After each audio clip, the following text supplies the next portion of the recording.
So how do you create a brand that truly represents who you are and the products you sell, as well as building a business that you can scale online? That is what this podcast will help you do. My name is Henry Kaminski Jr., and welcome to the Brand Doctor Podcast. Let me just make this statement loud and clear. Jersey's here, Jersey's here.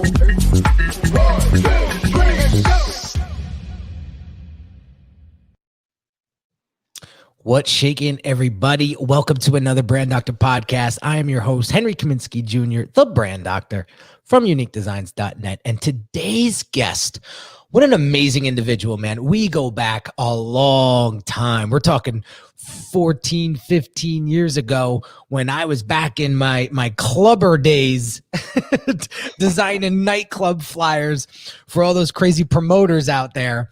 And I actually met Nick in that space. He was quite the promoter. He was always at that luxury level. You know, there was all these promoters, you know, doing everything else, and then there was Nick up there, just rocking with the rock stars and the elite. You know, when you went to Nick's parties, you knew you were going to rub shoulders with somebody special. And it's so crazy, you know, fast forward 14 years. We bump into each other in the most randomest places. I was in LA at an event a couple months ago, and LAX, it's a giant airport. I get off the plane, I'm walking down the hallway, and who do I see? My man, Nick Andriatola, AKA Nick Champagne. And I'm like, how the hell do we keep bumping into each other? And then we also met at one of Gerard Adams' events. He did a nice dinner party in the city one night, and I walk in and I'm like, it's freaking Nick. So it's just crazy. I don't believe in coincidences. So I was like, the more and more we keep bumping into each other, I said, you got to come on my show, man. You have such a great story. And man, 2020 was quite the year for many, many reasons. And I wanted you to come on the show because, just like I mentioned on the pre-promotion, is, you know, you're an entrepreneur in the hospitality space, and COVID came in and just rocked the hospitality space's world. And you persevered. I mean, you survived. You didn't lay down, and you kept going, and you looked for opportunities. And I just wanted to dive into that with you because I know there's a lot of people out there that own businesses, maybe in the same space, maybe in other spaces, and they may be feeling that, well, maybe I should just throw in the towel. Maybe this isn't meant to be, so on and so forth. Maybe I need to pivot, the big P word. And so I wanted you on to really help these folks get that clear mind and get focused and get going. But before we get started, I wanted to have you do a quick little bio of who you are and how you got to where you're at today. So yeah, thanks, Henry. Thanks for having me. I appreciate the kind words. It's amazing to bump into you in all these places. I actually forgot about LAX until you just said that, but you know, Gerard's dinner was great, and it was nice to see you after so long, and we reconnected. So who am I? I'm Nick Champagne. You know, I have a background in hospitality for the past 20 plus years in every aspect of hospitality. You mentioned promotions and nightclubs. That was, wow, it was a really long time ago, and it was amazing. Different time in New York City, different time in the world. And I evolved that business into a marketing and events company, then a branding company dealing with luxury brands, then a concierge company, which is still part of my world, still part of my life. And, you know, most recently, let's say the past 5 years, right? My core business was creating experiences, creating trips, travel, access, etc., for high net worth and ultra high net worth, mostly ultra high net worth individuals all over the world. Think about events like the Super Bowl, think about Monaco Grand Prix, think about Paris Fashion Week, award season in LA, et cetera, et cetera. Think about the dream vacation, which is, you know, a dream for many people, but it's commonplace for my members and clients, right? Every summer, summer holiday, every winter in, you know, St. Bart's or Aspen or wherever the destination may be, we would create experiences from A to Z. And, you know, being in hospitality and travel, as you may imagine, 2020 was tough. So we adjusted quickly. I adjusted quickly and pivoted. In March or April of last year, I knew it was going to be a tough year. I didn't know how bad it would be. We ended up having, one of, if not the worst years financially in that business that I've ever had. And it's all mindset. It's really all mindset. So, that's a brief intro. I can go deeper into that based on the way you want to take the conversation, but I'll say that for now. Yeah, I think this is a great leadway into mindset and how you were able to leverage mindset to get you where you're at today and what you're working on today, and how you've basically taken a huge setback, spun it on its head, and created some massive opportunity out of it. So I want to get into that right after this quick little message. If you're a business owner who feels your branding isn't truly representing the value that you deliver, check out this free video training that will help you level up your brand's messaging and online presence so that you can start attracting higher quality clients. Visit www.uniquedesigns with a Z at the end, not an S, .net/level up my branding.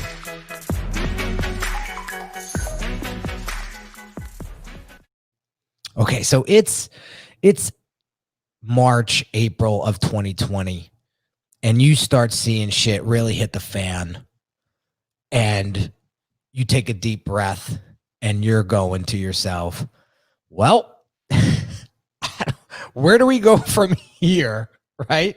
So bring us that emotion. Bring us what was going through your head at that point.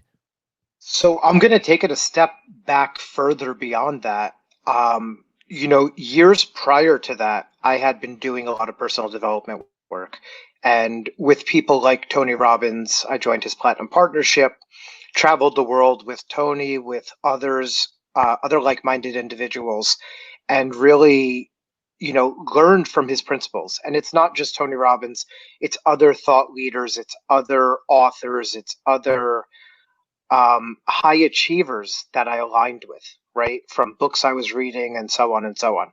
And the reason I'm bringing that up is because I think that was critical in my mindset dealing with 2020 and getting to where we are now. So now to circle back with what you said, it's, let's say Q1, even now, this time last year, January, February 2020, and I'm raising money for a new company.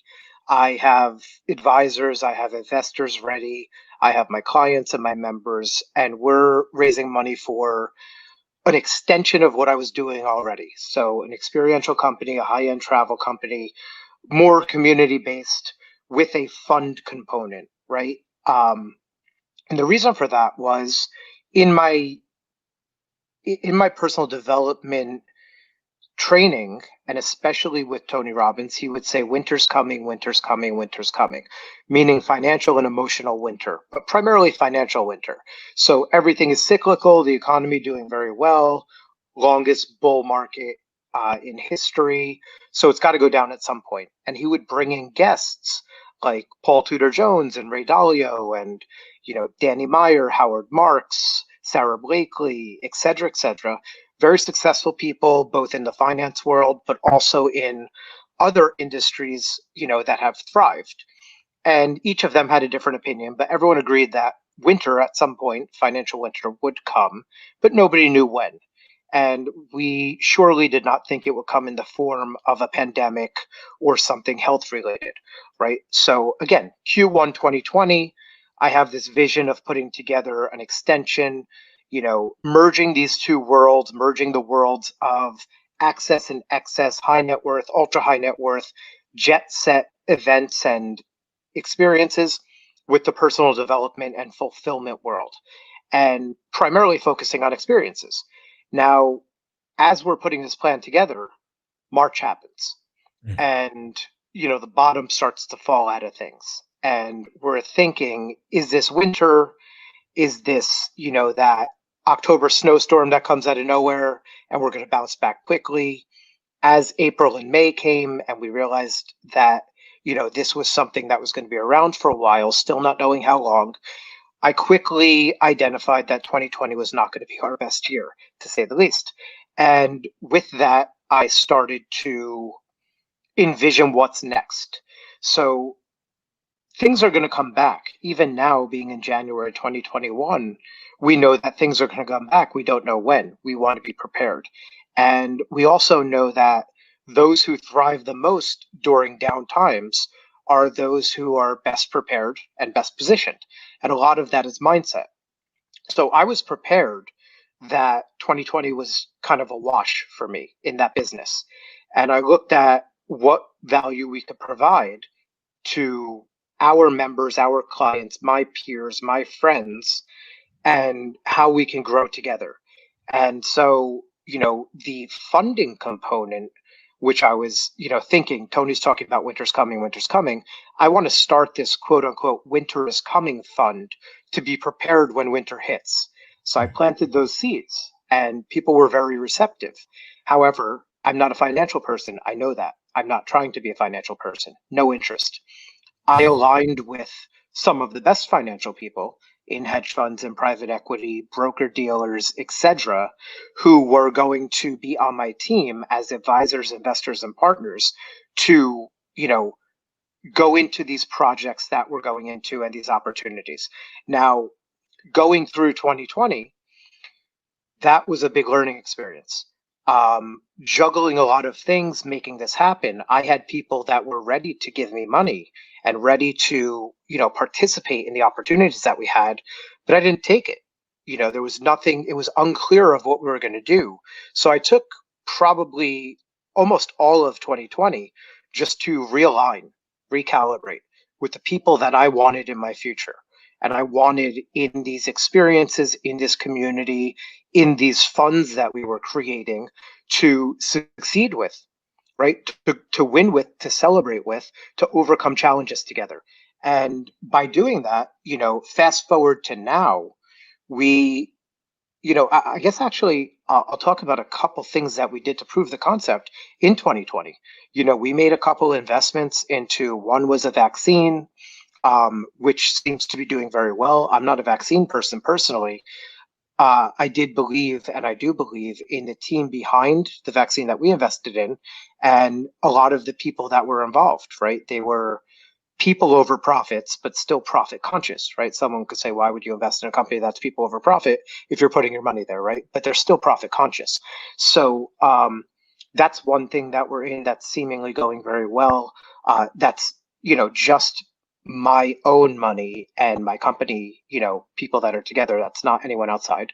And then my partner and I raised a sizable amount of money for Kinergy, which is Julianne Hought's fitness platform. So we closed that December 31st, and that's going very, very well.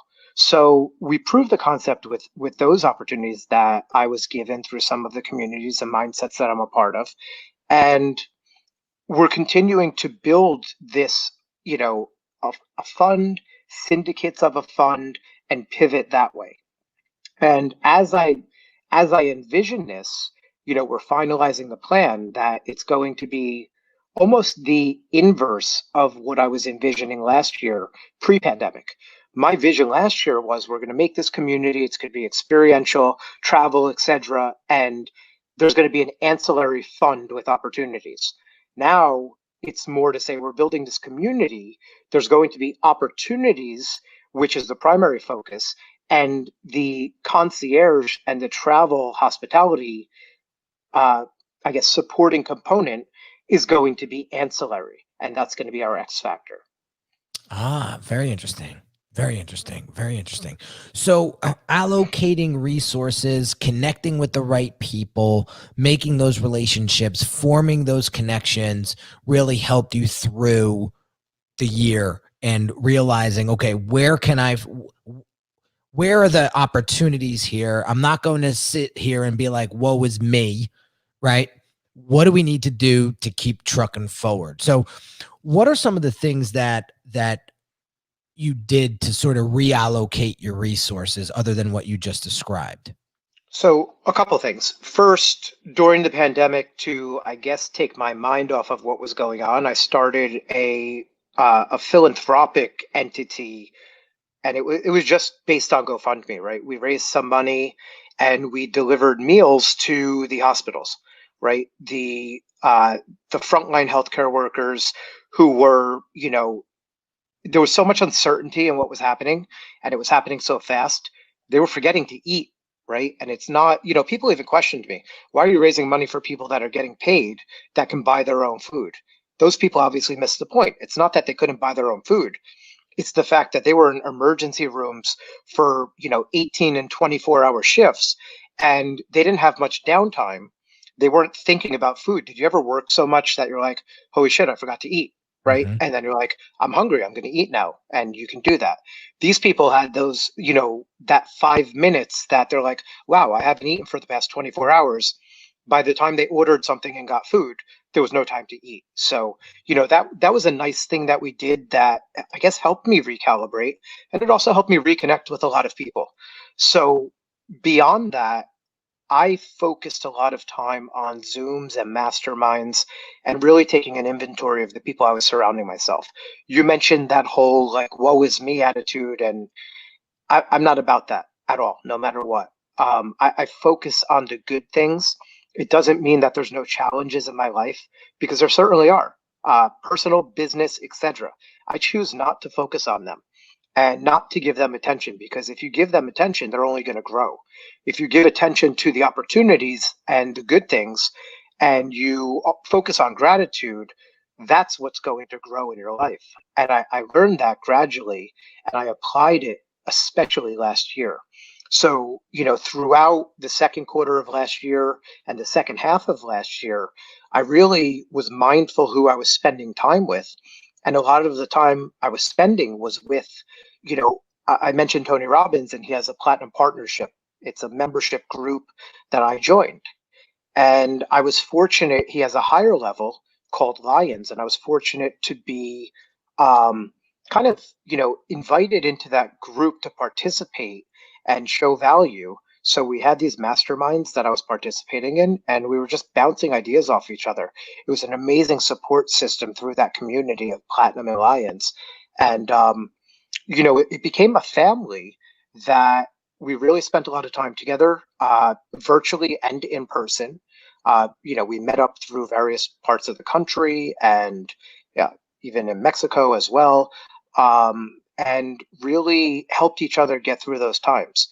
And one thing that became really, really prominent for me, it was, a principle from hearing from Tony himself, probably 20 times in 2 years, was my interpretation is this: don't focus on what you can do in 1 year, focus on what you can do in 10. And I think the exact words of the way he says it is, people often overestimate what they can do in 1 year and underestimate what they can do in 10, right? So I made my own version of that works for me, that I share. The underlying principle of that, it's common sense, right? You can do more in more time, focus on the future. Me personally, in the businesses that I discussed earlier, very reactionary, right? Very, I need this now, boom, boom, boom. Like, I need this now. This is impossible. Help me, etc. Those are the type of requests that I would get, and it was all about the now. It wasn't about the future. My mindset was, we'll figure out the future in the future. Mm. And by having all this time to think in 2020, I thought about, you know what? I helped a lot of people, experiences, wealth creation, um, deal flow, etc. But I forgot about myself, and I wanted to change that. So that was a very critical point for me in 2020, that I needed to, and I was going to focus more on myself, but not selfishly, right? I wanted to continue to create this community with opportunities and experiences, and identify the people from both of those worlds that I mentioned earlier, that jet set elite world and the fulfillment personal development world. Identify people in both worlds that I wanted to run with, win with, celebrate with, overcome challenges together. And that's where we're at now. I love it. I love it. I love it. I love it. So when those challenges started to seep into your head, right? And that doubt starts to try to creep in. what was the one thing that you said to yourself that completely refocused you real time on the spot? Keep going. It's always keep going.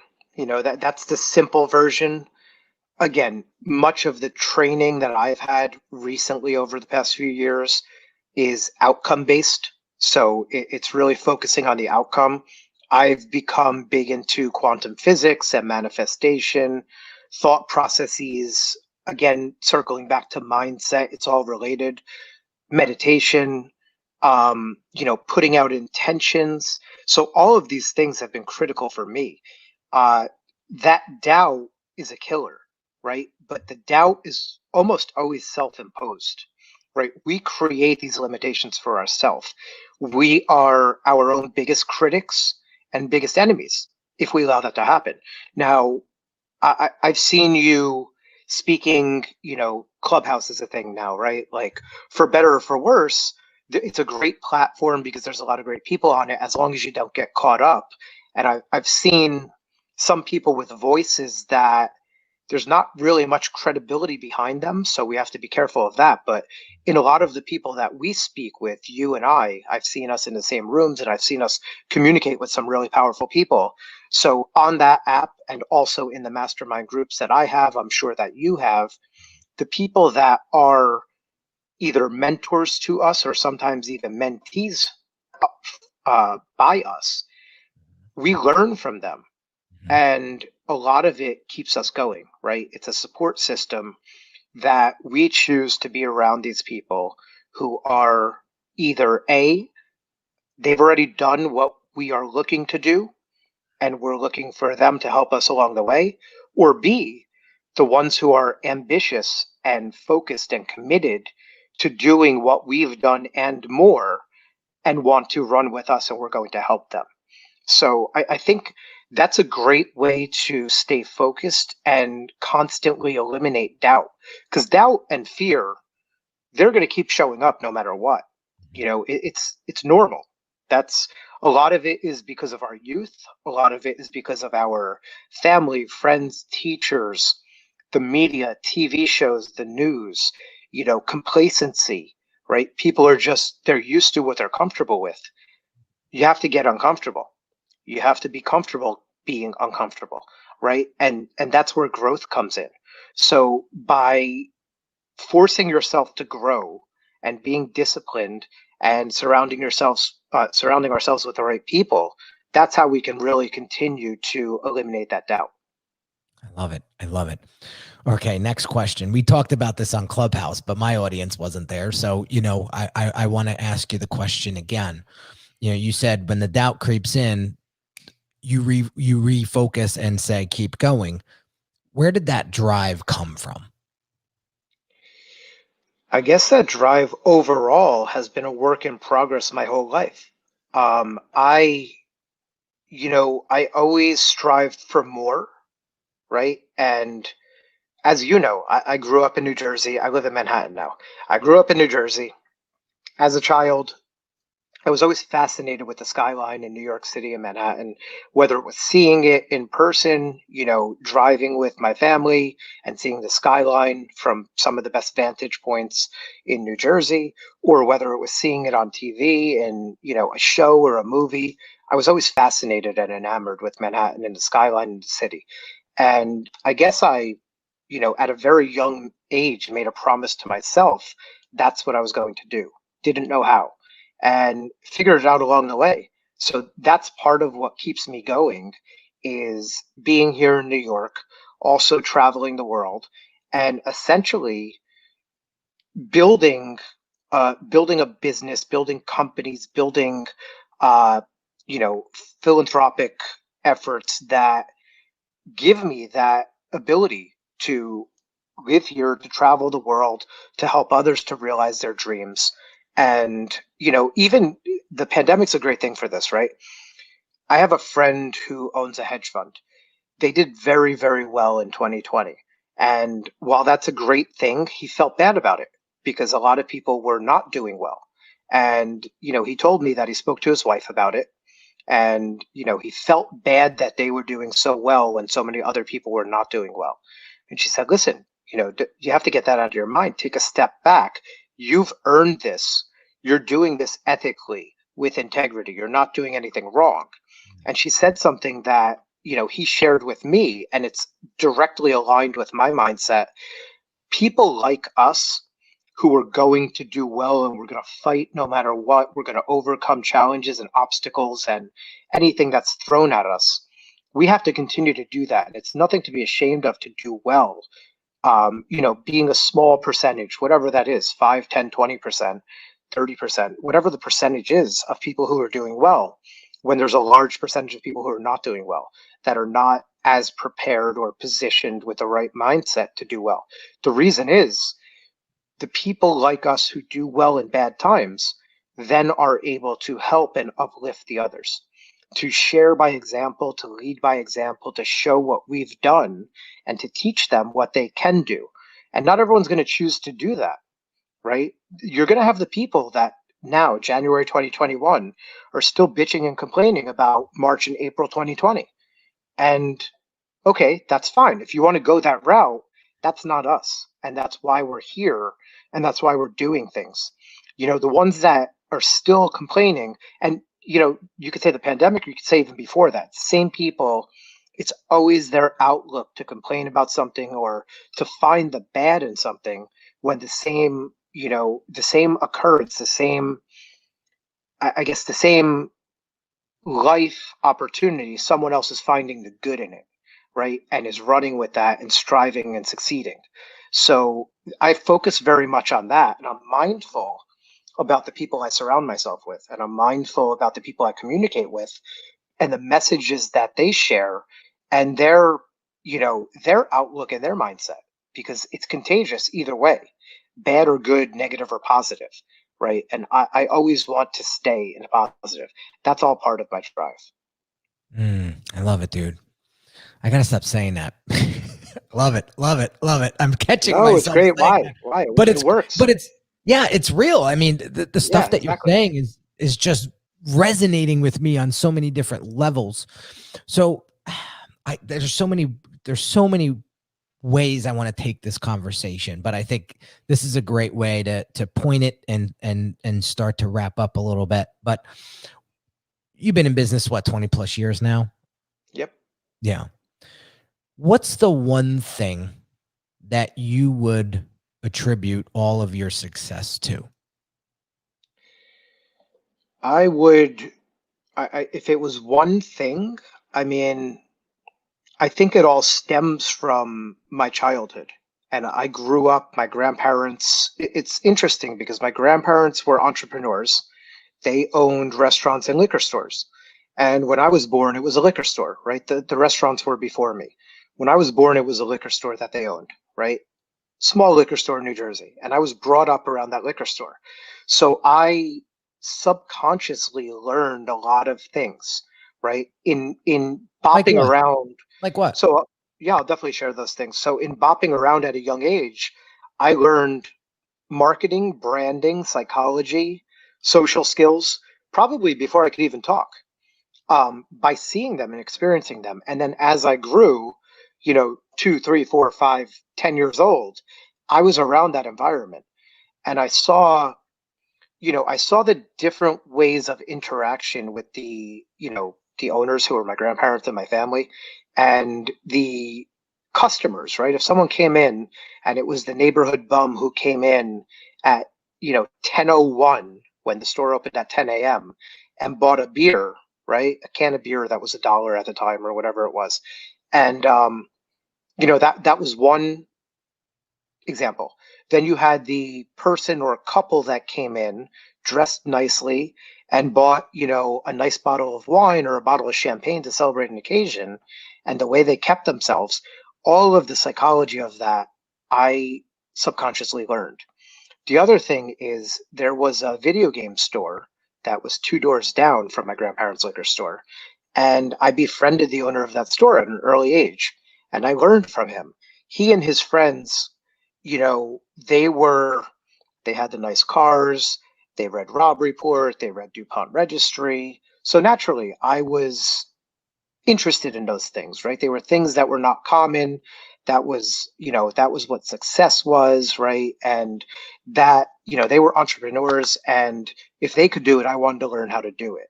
So those things, that's part of what drove me to continue to be an entrepreneur, to sell gum in grammar school, right? Because there was a demand for it, right?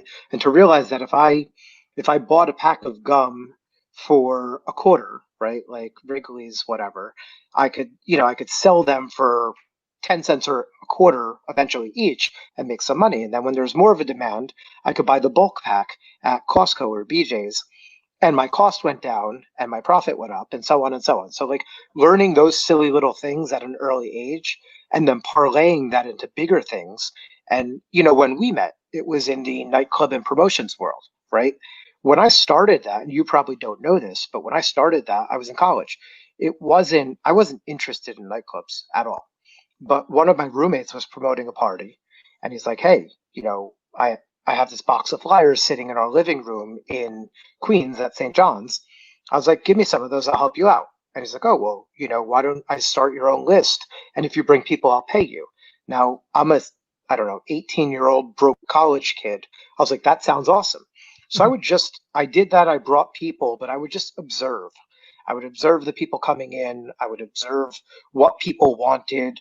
And that led to me rising up in that industry, how to be an integral part of the big events and big parties and control the room, how to do my own parties and events, and then eventually how to do smaller, more exclusive events and dinner parties and such. And then, like you said, working with more prominent people, hosting dinners, doing deals with these people, gaining these people as my clientele. And now, fast forward 20 years, now I'm doing deals with these people and I'm partnering with these people. And that's the next stage of my life. That, thank God I had those relationships and the level of rapport and mutual trust and respect in those relationships to go to some of my clients and say, "Hey, listen, tough year, as because you're not traveling, we're not making money on that stuff. How can I get more of what you're doing?" Some of it's real estate, some of it's tech, some of it's space, some of it's medical, all these different things. And I'm very good at connecting the dots. So that's what drives me, connecting the dots, making things happen, and also doing quote unquote impossible. Overcoming those challenges really drives me. That's what keeps me going for sure. I love it, man. So there's two more things that I want to talk about. One is, you mentioned this multiple times today in the conversation, and the word relationships, right? When I think of Nick, I think of the ultimate connector, the person that can introduce you to people that you may be able to help, or people that may be able to help you, right? So I wanted to know, because I struggle with this, man. I'm going to be honest with you. I was an only child growing up. I think I was, for many, many years, I held on to this belief that, be careful who you introduce people to, because they might be taken from you. I'll give you a quick example. So I used to skateboard in my early teens, and I connected with one of the, I think he's still pretty big in the skateboard industry now. But his name was Kerry Getz, and he lived in a little town in Pennsylvania, and this kid was good, man. And it was the story of like the ultimate athlete living in a small town, unfound, but wait until he gets in front of the right people. Like, we were teenagers, right? He was a couple years older than me, but we were teenagers, and he was so good. And it was only a matter of time until he was found, and then he kind of blew up in the industry. But all right, so that story's painted. So one weekend, I convinced my dad, let's bring Kerry down to New Jersey and let him stay with us for the week. And he came, and I introduced him to my buddies down here. And they weren't good people. They weren't good people. My buddies were not good people. They just weren't. And they started telling Kerry like all these lies about me, and Kerry created this story in his head about me, and he completely like didn't look at me the same way, right? But didn't we were young. He didn't. There was no communication skills back then. Like, you know, when you hear something bad about somebody, you're like, I want out. I'm out, and you just sever the tie, right? And I just never understood why my buddies, quote, would do that to me. And then what I find is like now they're trying to reach out to him and bypass me, right? And man, bro, this happened when I was like 14, 15 years old. And that shit stuck with me for a long time. And it made me be at arm's length a lot with people because I didn't want that to happen again, especially in my grown-up years, right? So obviously I get over that because I've dealt with those skeletons in the closet. Does it creep up sometimes? Absolutely. You know, absolutely. But my question to you is, now that you kind of know that backstory, right? How were you, like, what does it mean to create a sustainable, deep relationship with someone? So first, I'll say that your story resonates a lot, and I think that I don't know. I feel that everyone has dealt with that in some capacity, in some way in their life, right? What you said, I've dealt with almost exactly the same thing, right? And it's many times, I don't know, people want what somebody else has. And like you said, your friends were, you said bad people. I use that term a lot, but who are we to judge, right? But Yeah. they have different values than we do, right? So let's better put it put. that way. Better put, Nick. Right? Language is important. I've said the same things that you said, but I've been consciously working on better language, right? So they have different values, right? And values have become very important to me. And I'll, to your question about relationships, this is critical. So I look at the values that are top values to me now over the past years, the past 3 to 5+ years. Gratitude is at the top of the list, right? For the amazing things that I have had, for all the money that I've experienced in my life, regardless of how much or how little it's been, but also for the broke times, for the challenging times, for overcoming those times, and for learning lessons through those times, right? So gratitude is certainly one of my top values. Integrity, and to your point of your story, integrity is one of my top values. And it wasn't always. It's not to say it wasn't present. It's not to say it was the opposite of that. It just wasn't front of mind for me. And it certainly was not at the top of my value list, right? Part of that was because of an upbringing, because of certain friends, because of things that we experienced. And this is relevant to your story, and it's relevant to your question as well. Abundance is another thing, right? Focusing on abundance as opposed to lack, and the growth mindset over the fixed mindset. I'll just throw in a book, that 2 books. One that really changed my life was Jack Canfield's Success Principles, which was incredible. That changed my life, and The Secret was the catalyst to that. Another book, Mindset by Carol Dweck. I really feel like that should be Common Core in schools, right? Instead of some of the other crap that we're supposed to read when we're younger. I don't know the age that this book should be in curriculum, but it should be, because it negates a lot of things that we're taught as children from our parents, our teachers, our friends, TV, etc. That, oh, money doesn't grow on trees, all these different things. This is life. This is the way it is. Deal with it and accept it. That's the fixed mindset. The growth mindset is, if you don't like something that's going on, no matter what it is, change the channel. You don't like the radio? You don't like the song? Change the station. You don't like the people you're around? You're not in the right group. And that's relevant to what you said. Now, moving forward to your question, those things have haunted me in the past because it's happened to me, what you said.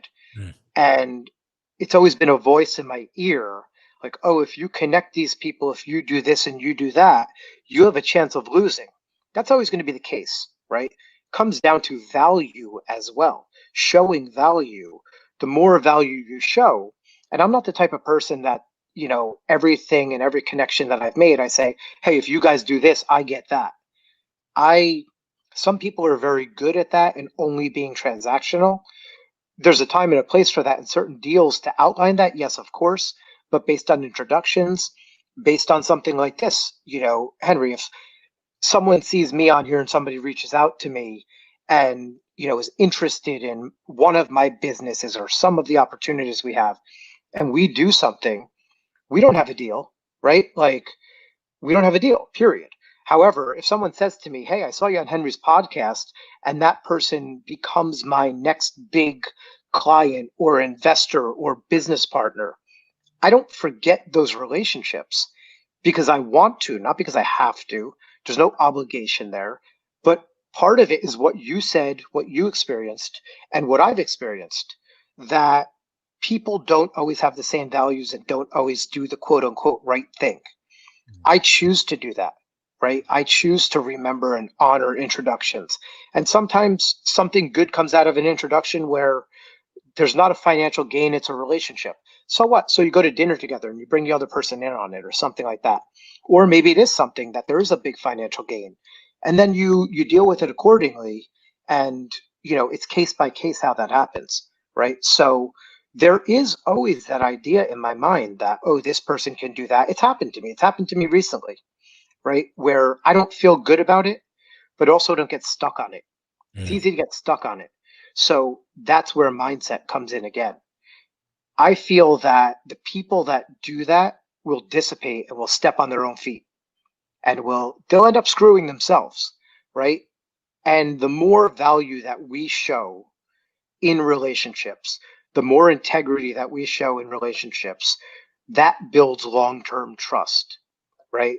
And if it's meant to be, it's going to be. If we're meant to be with somebody, work with somebody, etc., it's going to continue to be the case. So good. So So good. I live by that, and I share that, and I live by that. And if I ever catch myself not aligned with that, not only do I want to get back on track, but I encourage others, the people that are close to me, my friends, my family, my girlfriend, etc., to check me on that, to bring it not in a hostile way, but in a gentle, polite way to just create awareness, to say, hey, you speak about these things, but what you just did was not aligned with that. And maybe it's an old habit showing up again. It happens, but it's good to be aware of that, and it's good to have a support system of people around you. Unlike you said, your friends of the past, they were not serving you. If people don't serve us and have our best interests in mind, I have a soft spot still to help those people. And I give people second chances. And I've made the mistake of giving people additional chances just because, people are not always ready. And if they are, I want to be there. But quite frankly, we don't owe anybody anything. We don't, be a good person, and the right people are going to come into your life, into your world, into your businesses. And I've seen that more and more. And over the years, I've wondered, how did I get screwed over by this person? Why did I work with this person? Why did I give this person a chance? And I don't focus on that anymore. I focus on, wow, how did this other person come into my life? Randomly, like you said, you don't believe in coincidences. I don't either. I've done a lot of the spiritual work as well. Synchronicities all day. Synchrodestiny, I'm not sure if you're familiar with that, but all day. I read about these things. I meditate about these things. I practice these things. I've changed old habits and old beliefs, and my life has changed because of that. And I want to share that with as many people as I can. Some people are ready, some people are not. But even the ones who are not, sometimes there's one idea or one principle that sticks with them, and days, weeks, months, years later, it flashes, the light bulb comes on, and it changes their life. And I've had people, first of all, I remember people telling me that in my youth, right? And I commend them and tell them that to this day, if I have, contact with them. But people have come back to me days, weeks, and months later and said, hey, thank you. Thank you for sharing that. I didn't get it when you said it, but now it makes so much sense. And I've done this and I've changed that. I just want to thank you. And quite frankly, there's no gain there necessarily. Besides, that feels really good. That acknowledgement and that appreciation, that pushes us to continue to do the same thing and to be good people and to keep those values, the positive values at the top, right? Yeah, so good. So good. So good. Bro, we could talk for hours. And I said offline, I said, we got to keep this like 45 minutes because I know this could go Definitely. 2 hours real quick. Definitely. I appreciate the time in the space, really. I do. And I love these conversations. So I hope there's, one or a few people at least that get value out of this. And quite frankly, the more that I speak about these things, the more value that I get as well. Right. The repetition is key, right? The practice over and over. It's like a sport. The more that you do something, the better you're going to be at it, the more it's going to come fluent like a language. So thank you for the space and the time. And like I said, I hope people get something out of this. Even if it's one little thing, when I listen to Exactly. podcasts, when I listen to podcasts like this, I'm like, man, what that person said right then and there, right? And it's like it's a 10-second clip. Like I was on Clubhouse this morning in a gym and somebody said something and I was like, bingo, right there. I'm taking that one today. Like that was a gift today, It is. to run. And it's all alignment, right? It's all It's alignment. all, that's not a coincidence. That's who you're aligning yourself with. And that's, you brought up Clubhouse again, and it's very prominent to us now, right? I think it's here to stay. It's a blessing and a curse, right? We have to budget our time. We have to manage our time. Don't let it be a rabbit hole, right? Also, make sure I've seen a lot of drama and nonsense on there, right? Make sure that you're in the right room. Make sure that we're in the right room with the right people. A lot of these people claim to be experts on things, and they're not, and they're spreading the wrong messages. Don't get me wrong, there's a lot of amazing people. That's why I think that, as we curate, like my partner and I were speaking about this, we're curating rooms and we're being very careful of who to bring in as a moderator, who to bring in as speakers, who to give space, and growing it small. I don't care to have hundreds or thousands of people in the room to start. If it grows to that, cool. I don't care. I would rather it be 20, 30 people that are getting value from it, a few people that are speaking and sharing experiences like we have today and gaining value from it, who can relate to that, not someone who's there saying, oh, add people, let's get 1,000 people in here, let's get this, let's get that. I made that mistake one time. It's quality over quantity. Amen. Amen. Amen. So I'll leave you with that. Yeah, which leads me to the outro, really, to the outro. I want to share this with you guys because, me and Nick go back, like I said earlier, 14 plus years at this point. When I was in the nightlife industry designing club flyers for everybody. By the way, not to make you feel old, but it's a lot longer than that. Just saying. That's true. That's true. Think about it. I was in the game a couple of years before, a few years before I actually started the business. Yeah. Joe, it was funny, just to shoot the shit a little bit. Who reached out recently and says, I got to get my branding in order? Joe Carollo. Oh, no way. I love Joe. I speak to Joe often. He's a very good friend of mine. Yeah. I love, and you can ask Joe this. I was helping Joe with some stuff recently over the summer, fall, whatever it was. And I'm happy to see him doing what he's doing, right? On the right path, on the right track, speaking about a lot of things that you and I are speaking about today. So that makes me really happy. He's a great person. He's overcome some challenges, and again, those are blessings, and I think the future is bright as well. He used to come to my house, literally sit next to me as I designed the flyers. As much as I loved him, I hated that. It's I can imagine. Right? It's like teaching. It's like hiring a plumber, but looking over their shoulder and saying, "Oh, are you sure you're going to tighten it like that?" Right. That was Joe. But listen, it built relationship, like we talked about before. Totally. And one thing I love about Joe is like he kept it real. He kept it real. But the point that I wanted to make about you, which I really, really, when I think of Nick, I think of this, I think premium, I think next level, I think standing out from the crowd. I think, I could do better. I don't need to, I'm not going to be a sheep. I'm going to be a lion. I think leadership. I think outside the box when I think of your name. I really appreciate those acknowledgments and compliments because it means a lot. And I do my best to keep myself and hold myself to a high standard. So that acknowledgement really means a lot. So I appreciate it. And the one thing that you're welcome. And the thing that really stood out was you could have done like everybody else. You could have ran with all the other promoters back then and just, crushed it and just made your money and did what you do like everybody else. But you said, no, I'm going to take it to the next level and I'm going to play at this altitude.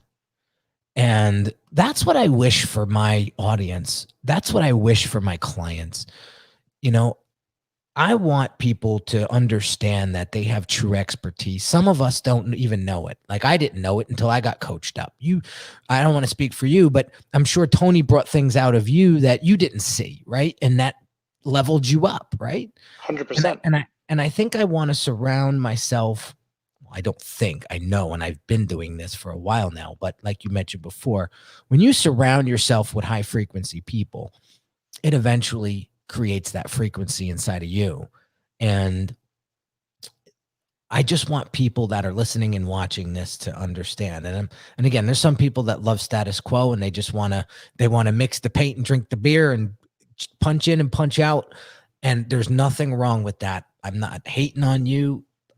Keep doing it because we need people like you for sure. Right. 100%. Totally agree. But the folks that want and strive to set that bar higher every day, I hope that this conversation served you and I hope that it resonated with you, because if two kids from Jersey can do everything that we've done in our careers and get to this point in our lives, then anybody can. We both come from humble beginnings, but we envisioned it. We saw it and we went after it. And we did it and we will continue to do it. So I wanted to end the show on that note. But before we jet, Nick, where can people get into your atmosphere and learn more about you? I think the best way is probably Instagram. My Instagram handle is @NickChampagne, and my current company Instagram handle, which will kind of paint a picture of what we've done in the past, is @Status Luxury Group. So it'll show some of the destinations.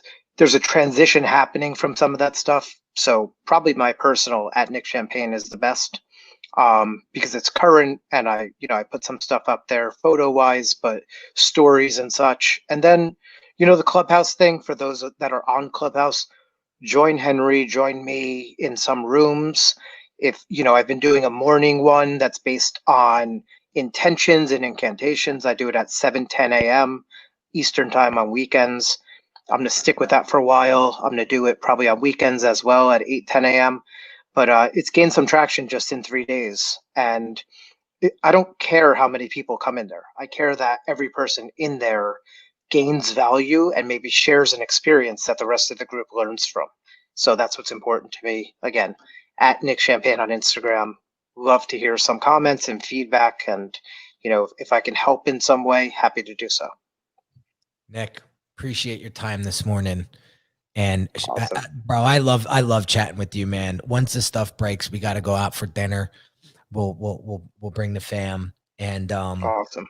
And I look forward to building with you this year. One of my goals for 2021 is to build stronger relationships with the people in my life. And like I said before, bro, there's no coincidence that we reconnected. I agree. 100%. And we'll do great things. It's a matter of when. I think the when is now. It's happening. This is a start. Let's get on that. Again, thanks for the space. I appreciate it. You got it. Have a great day, everyone. You too. Stick around before I don't want you to jump after we jet, but there you have it, guys. Hope you got some value out of this. I sure as hell did. And, just to recap real quick, what Nick was able to do through this pandemic was build strong connections with people, look forward, continue to drive, continue to strive, look for the opportunities. And when the challenges were faced, when the doubt came in, it was, I'm not going to feed it. I'm going to starve it. And I'm going to keep it moving. So I hope you guys have an amazing day. Don't forget to leave a quick little review or drop some comments below, depending if you're watching this or listening to this. I love all of you guys, and I will catch you on the next episode real soon. Take care.